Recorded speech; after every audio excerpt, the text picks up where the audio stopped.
Hi everyone, this is Scarlett, and in this video I'm going to be talking about semen retention. A lot of people are not aware that it is possible for men to have orgasms without ejaculation. Why would a man want to do this? Well, essentially, sperm is a man's life force energy. It takes 80 drops of blood to produce one sperm. So if you think of the physical labor and the amount of energy it takes for the body to create this fluid, then it makes sense that to conserve it, you would have more energy, more life force in your body, and there are multiple benefits to it as well. A lot of the men who've been practicing this proclaim benefits of having much higher energy levels, feeling more attractive to women, having more radiance, more glow, a lot more energy, a lot more self-confidence, and the list goes on. It's important to remember that by semen retention, we don't mean cutting off sexuality or cutting off sexual desire, but becoming a master of this sexual energy. So there are two ways you can go about this. One way is completely abstaining from masturbation and sexual intercourse and retaining your semen in that way. But eventually, because the body is producing the sperm, if you don't have occasional releases, you will notice things such as having wet dreams or feeling like you couldn't make it all the way through, and so you had to stop. But all this is fine. It's all just a learning process. The other way to practice semen retention is to continue masturbation and sexual intercourse, but to learn to contract the muscles in the prostate gland so that you can experience orgasm without having an ejaculation.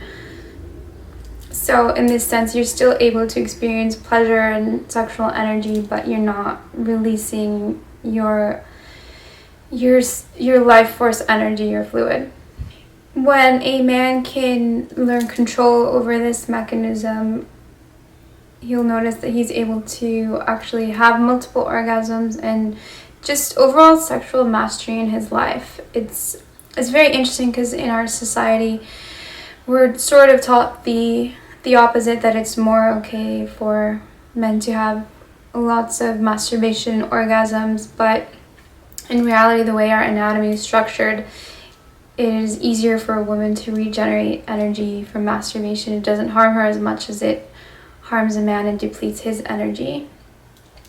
This is why you'll notice a lot of men who release too much of their life force can deplete these nutrients, deplete their testosterone, and have a less than graceful aging process or have problems later down the line, which practicing things like semen retention will help reverse those adverse effects.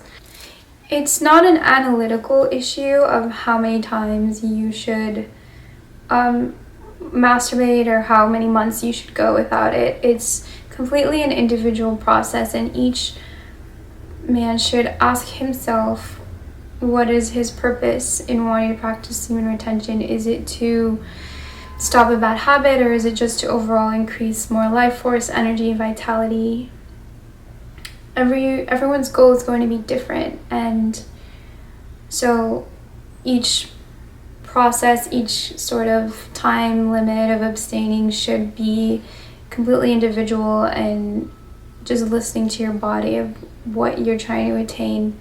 In order to gain mastery over the body, it's important to gain mastery over the mind. So this is where things like clearing your mind, working with your breath, learning how to circulate energy throughout the body come into play. You want to remember that when you start practicing semen retention, it's going to build up a lot of energy, so you're going to want to recycle that energy, not just stop the flow so that it builds up a blockage and you feel a sense of frustration or like the energy is not going anywhere. That doesn't feel very pleasant. So you can channel this energy into working out, into your work, into meditation.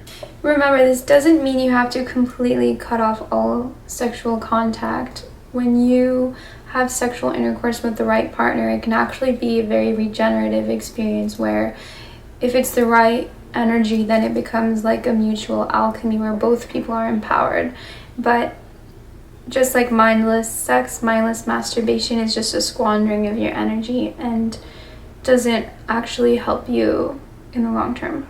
There are a lot of tantric yoga moves and mudras that help one to learn mastery over different organs, over different body processes that help you to retain mastery over your semen retention process. If any of you guys have been practicing this and noticing the benefits, feel free to leave a comment below on your experience or if you have any questions.